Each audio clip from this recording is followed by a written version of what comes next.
We've been married about 29 years, and we've got two wonderful children. Elizabeth is in San Diego, and Matthew is here in Tuscaloosa. I was born in Birmingham. Was in the first graduating class from Mountain Brook High School, which was 1968, which means we just celebrated our 50th high school reunion. Never thought I'd hear myself say that. Went to Alabama, joined Sigma Alpha Epsilon SAE fraternity. Graduated in accounting in 1972. I was born and raised in Alabama. After college, graduate school took me to Louisville, Kentucky, and there Pat and I met. I was born in Birmingham and lived there until I came to Tuscaloosa. I arrived here on campus in 1969. I pledged Alpha Chi Omega and still maintain close friendships with my friends, the friendships that I formed there. We have lots of children around, lots of family. We're lucky, and they actually like to come visit us, so I'm always involved with that. We have 8 grandchildren, and I'm really enjoying being the grandmother. Being raised in Alabama, our family was not unlike most families down here. You had to choose, and about half chose poorly. They were Auburn, and our half of the family chose Alabama. Lily would like to be a linebacker if she could play football. So. That's true. The time we remember most fondly is my first game, home game, watching Alabama play. And I had on my fan attire, and I was, awed by the excitement and the huge crowds down here, and I was really into the game, and of course we won the game as usual. And then this song broke out across the stadium, and I'm trying to be, participate, and I'm singing along, and we're, going through, and I said, well, that was different, but what the heck is a yellow hammer? And then when he stopped laughing, and he told me, well, to you that would be yellow hammer, and that's the state bird. I said, oh, okay. So their victory song is about the state bird. I'm learning. So we kid about that. And in fact, when we bring friends down to the game, even now, on the plane, we rehearse. So we sing the Ramma Jamma, and so everybody can get the words down and know exactly what they're singing. I remember standing at the corner of the field next to the fence at Legion Field, watching Johnny Musso take a pitch out, and I was able to watch him at ground level and see the expression on his face and the amount of determination that he had heading toward the goal line, which he did make. But it was so impressionable on me, it gave me the impression that anything is possible if I want it bad enough. And he's always had that, I've always had that memory of him, and I told him that one day not long ago. Kimmons Wilson Jr. is a friend of mine, and he gave me a copy of his father's book, and his father's book is entitled Half Brains and Half Luck. And so I would think that's a pretty good description of what I was able to do. I was at the right place at the right time, but then again I guess that's the luck part, but I had the educational background and the tenacity to stay after something that looked like an opportunity, which was student housing back in the early 80s was pretty much an untapped market. And so the combination of the two, being at the right place at the right time with, I guess, the right equipment, and then, of course, working hard. We honestly give all glory to God. We know where it all comes from. But we worked hard. We've had great parents that gave us a great foundation. Lily's dad gave us a business that he worked very hard in. And we earned the business, we bought the business, but it was still something that, we had a wonderful opportunity with that few people would have. the vernacular, the language of business and sports intersects so many times.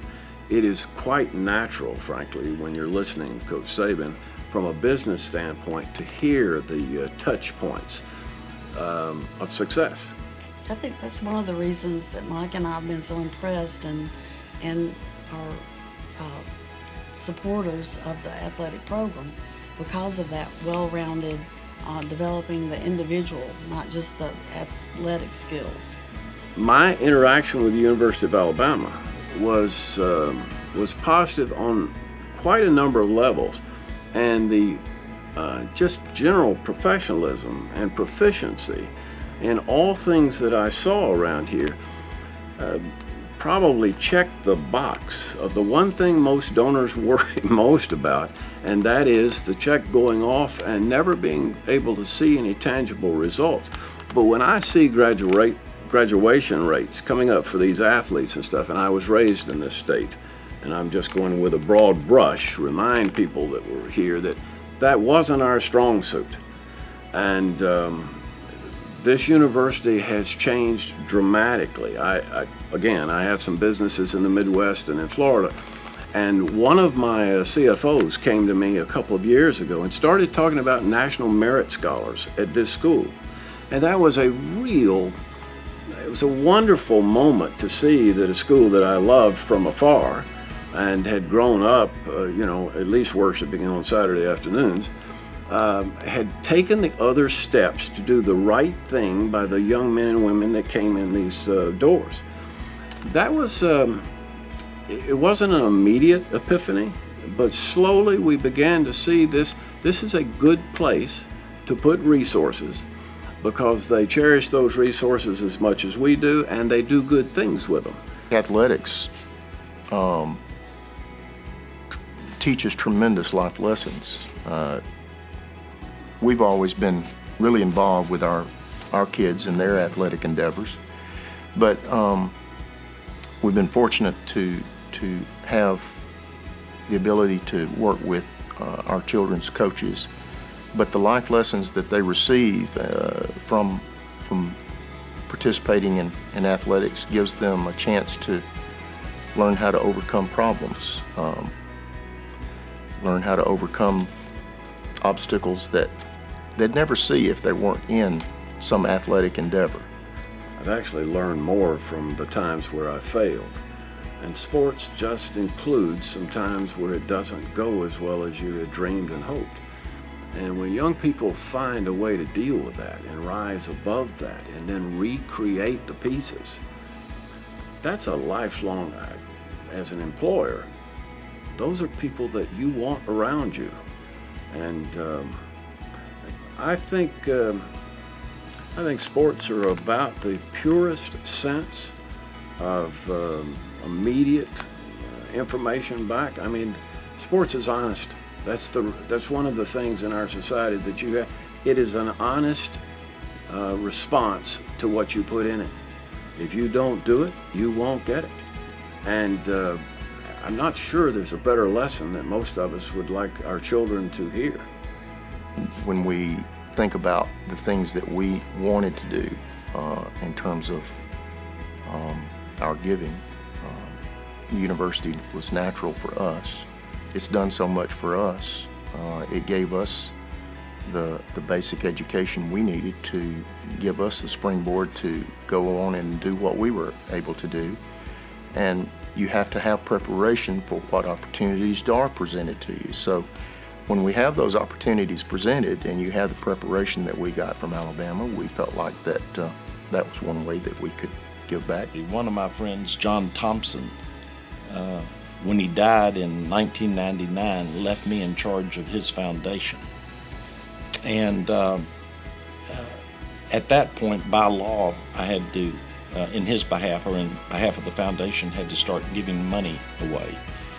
And I think it exposed me to a whole new emotion of giving money to people who had specific needs without the expectation of anything in return. And it was quite a fulfilling emotional sensation. And so when we got to the point, when we got to the financial position to do so, Kathy and I formed the Moran Family Foundation, because we wanted our sons and daughter-in-laws to experience that same sensation. The giving side has become a very strong portion of this in terms of where our satisfaction comes. The family part continues to this day, and we're as rabid an Alabama football fan as you could possibly dream of. But it has also consistently given us an opportunity to see the better side of giving to other folks. And these photos of these young men and women and scholarships that we see, we don't know these young people, but it's nice to feel like that in some small measure, we're trying to help them reach their dreams. Giving scholarships for us feels like it provides an opportunity. And there's a lot of young people. Again, I guess we identify with our own kids, but there's a lot of young people that need opportunity. And they've got talents that they bring to us. These scholarships is an opportunity to give them to be able to have something beyond their athletics. Alabama athletics represents the very best of attitude and effort. So we think it's a very deserving entity to which to continue to give.